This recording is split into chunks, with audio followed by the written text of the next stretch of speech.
It's me again, Glenn Prasetya, dan di video kali ini gue akan share 5 hal dasar yang bisa kamu lakukan di Post Pro untuk meningkatkan kualitas foto kamu. Nah, hari ini gue mau share tips, gue akan melakukan share tips Post Pro atau editing tingkat dasar, tapi sebelumnya jangan lupa untuk subscribe YouTube channel Glenn Prasetya, karena akan ada konten baru setiap minggunya. Hari ini gue akan kembali bikin tutorial Post Pro atau editing, tapi this is something basic guys, ini bukan sesuatu yang advance, tapi ini bisa jadi pembelajaran buat kalian, terutama buat teman-teman yang lagi belajar fotografi. Jadi hari ini gue akan secara spesifik menggunakan software namanya Lightroom, Adobe Lightroom. Jadi teman-teman pasti banyak yang tahu di fotografi Lightroom ini sangat berguna. Dan hari ini gue bukan mau melakukan retouching atau create preset atau ganti warnanya jadi berubah, image-nya berubah dan sebagainya. No, tapi gue mau share 5 hal dasar atau 5 step yang cukup gue bilang basic banget di Lightroom untuk teman-teman perlu ketahuin karena ini akan membantu kualitas foto kalian terlihat lebih baik. Let's go. Nah, teman-teman harus menggunakan Lightroom yang desktop. Jadi kebetulan saya sedang menggunakan di komputer saya Lightroom desktop, tapi mungkin nanti kalian juga boleh coba aplikasikan ini yang di mobile karena setahu saya di Lightroom mobile pun semua function ini juga ada. Cuma memang akan lebih detail pada saat kita mengolah gambar itu di desktop kita. Nah, ini library foto saya dan saya akan menggunakan image yang ini dan kita pergi ke develop. Nah, disinilah kita akan mengolah. Step pertama itu kita harus pergi ke color profile. Nah, color profile ini adalah cara sederhana untuk membetulkan kualitas foto kita. Jadi seperti kita lihat, mentahnya itu seperti ini. Nah, ada yang namanya color profile. Kita bisa pilih, kita bisa coba sebenarnya mana yang paling sesuai sama kita lakukan. Sepertinya Adobe Landscape. See, it looks different. Gambar kita terlihat lebih tajam dan colornya lebih hidup. Ada lagi yang namanya Adobe Portrait. Ini lebih apa ya, lebih detailnya mungkin lebih bagus ya, lebih banyak dibandingkan dibandingkan Adobe Landscape. Sih, Adobe Landscape lebih kontras tapi warna lebih nyala. Kemudian ada lagi Adobe Standard, lebih flat menurut gue. Tapi ini adalah memang step dasar yang bisa kita lakukan sebelum kita masuk ke Photoshop. Karena di Photoshop nanti kita bisa explore lebih luas lagi, kita bisa betulin warnanya dan lain sebagainya. Nah, bisa jadi ini adalah sesuatu yang bisa membantu kita. Atau ada Adobe Vivid, nah lihatlah sedikit berbeda. Ini mungkin bisa cocok digunakan sesuai namanya. Landscape kita bisa pakai landscape, portrait buat portrait. Tapi nggak melulu seperti itu, kita juga bisa foto human ini menurut gue bagus pada saat gue menggunakan Adobe Landscape karena terasa lebih kontras. Gitu. Atau mungkin Adobe Portrait. Adobe Standard. Oke. Gue akan mencoba menggunakan si Adobe Landscape untuk foto portrait atau foto model ini. Karena menurut gue terlihat lebih bagus. Jadi ini adalah salah satu cara untuk olahan yang paling dasar foto kita, yaitu color profile tadi. Nah, selanjutnya adalah white balance. Nah, white balance ini ada di bawah color profile tadi. Nah, kita lihat di sini. Apa itu white balance? Jadi itu color temperatur di kamera kita atau dari gambar yang kita tangkap. Untuk menentukan white balance yang benar itu sebenarnya kita melihat si warna putih. Seperti ini kan background gue putih, tapi kalau teman-teman lihat ada nuansa warna agak kebiruan. Nah, ini adalah bukan warna yang benar.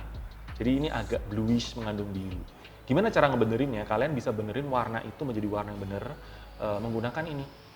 Nah, ini adalah kayak pipette tools gitu yang bisa kita gunakan. Ini adalah white balance selector. Nah, pada saat kita pilih warna yang paling putih yang akan kita jadikan acuan. Pada saat itu kita pick nanti, dia akan menjadi warna putih yang benar, termasuk lainnya semua akan dibenerin. Coba ya, ini kita lihat warnanya seperti ini, kemudian kita pick di sini. Ini adalah warna putih menurut gue, area yang paling netral. Nah, sudah berubah. Nah, kita lihat backgroundnya tadi biru, sementara sekarang menjadi, nah ini lebih warm atau lebih putih. Ini warna yang benar gitu. Tapi kalau kita lihat dari sini, gue merasakan bahwa kulitnya kayaknya jadi terlalu burn ya, kayak vibrant banget. Jadi mungkin Adobe Landscape Color Profile yang pertama itu adalah bukan warna yang benar. Gue coba cari yang lain. Kiranya cocok.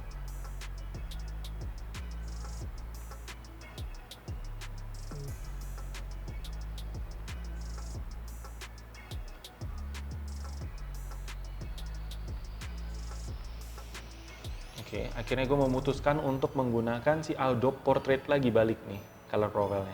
Jadi kita bisa adjust ini semua sih. Nanti secara warna, kalau kepengen lebih vibrant dan sebagainya, kita bisa lakukan post pro ini di Photoshop. Nah, balik lagi tentang white balance, kita sebenarnya juga bisa tentukan white balance menggunakan ini, temperatur ini. Nah, temperatur ini kita bisa tentukan apakah lebih dingin atau lebih warm atau lebih panas dengan temperaturnya. Jadi ini setelah kita pick tadi, kita menemukan white balance-nya 5900. Color picker ini bisa kita coba juga ke area yang lain. Nah, mungkin lebih abu-abu. Tapi kalau kita lihat lebih tintnya lebih naik ya, warna merahnya lebih banyak jadinya. Atau seperti ini. Nah, ini cukup netral. Nah, kalian bisa tentukan misalnya, oh gue kepingin lebih warm, kalian bisa geser temperaturnya ke kanan. Tuh, angka lebih terang. Kerasa ya, tone-nya menjadi lebih warm saat ini. Atau mau lebih dingin, lebih turun nih, 4000 something. Oke. But anyway, gue akan menggunakan si color picker ini sebagai acuan warna yang benar. Nah, menurut gue sini, gue lebih suka memilih warna putih yang agak abu-abu sebagai color pickernya. Next. Nah, bagaimana dengan objek foto yang nggak ada background putih seperti yang gue lakukan? Kebetulan di foto gue ada background putihnya. Ada yang namanya gray card, itu banyak dijual juga. Atau kalian bisa pegang kertas warna putih ke warna abu-abu.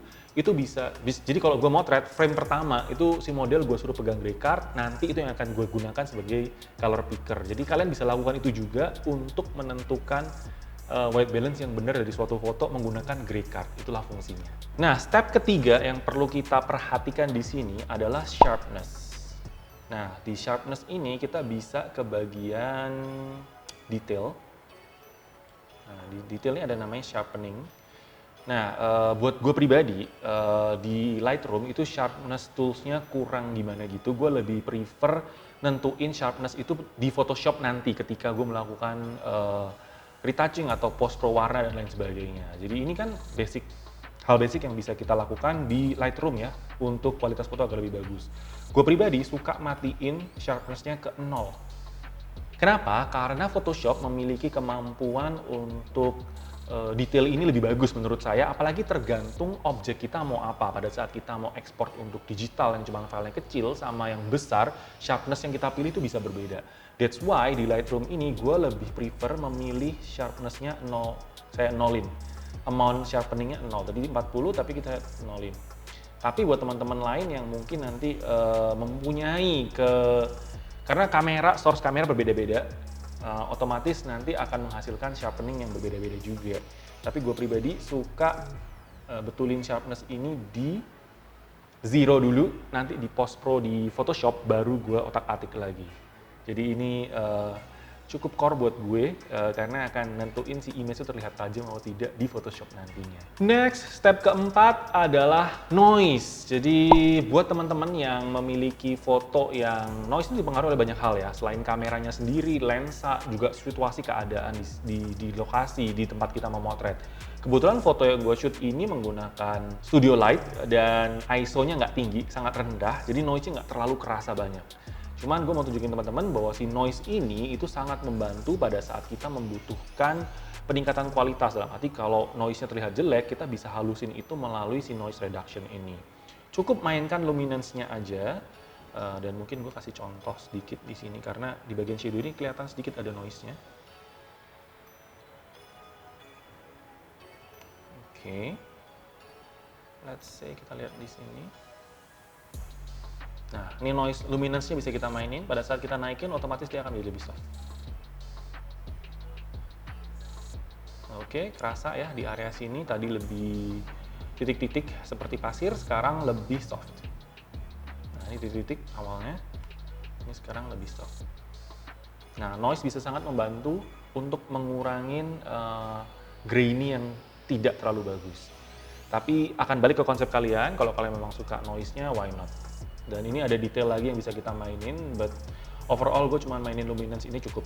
Nah, step terakhir yang bisa saya share hari ini untuk proses post pro tahap awal kalian sebelum masuk Photoshop adalah lens correction. Lens correction ini sangat membantu guys. Jadi selama kalian memotret dengan lensa yang ada profilnya, ini akan kedetect kita motret pakai apa.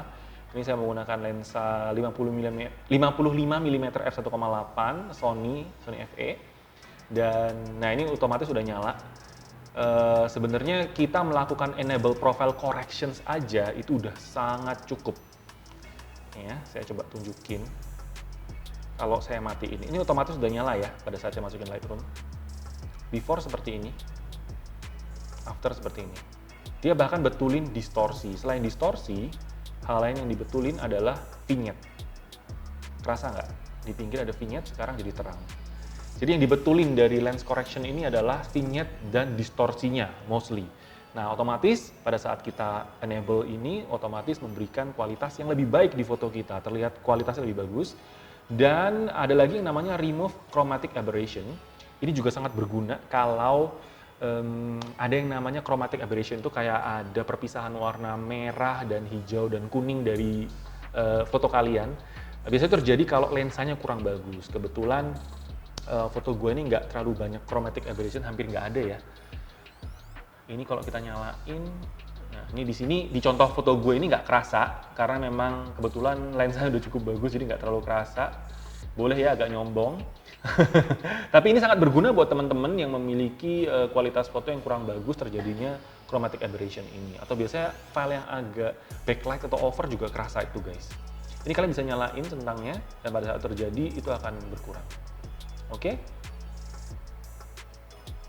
Nah, itu tadi 5 step dasar di post pro foto kalian agar kualitas foto lebih baik. Nah, sekarang gue akan coba tunjukin ke teman-teman, ini hasil yang sudah kita post pro tadi, tapi kita lihat before-nya sebelumnya seperti apa.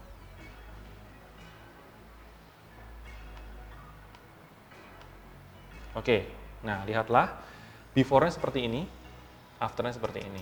Kelihatannya simple, cuma 5 step dasar, tapi ada banyak perubahan, terutama di warna dan detail. Terlihat lebih bagus pada saat kita melakukan 5 step dasar ini. Nah, setelah dari sini baru kita bisa masukin ke Photoshop untuk retouching yang lebih advance, dalam arti misalnya meliquify tubuhnya, mengurangin jerawatnya, menghilangkan jerawatnya mungkin, dan mungkin color correction dalam arti kalian menciptakan mood tertentu, skin tone dan lain sebagainya, itu bisa dilakukan di Photoshop.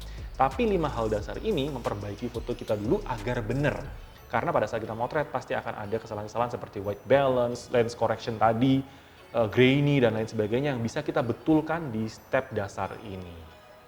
Nah, that's all from me. Semoga sedikit tutorial dari gue mengenai post pro ini berguna buat kalian, buat teman-teman.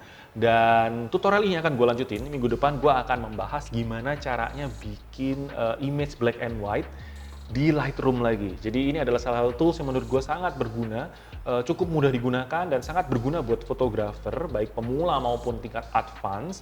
Dan thank you for watching guys. Don't forget to like and subscribe and share this video.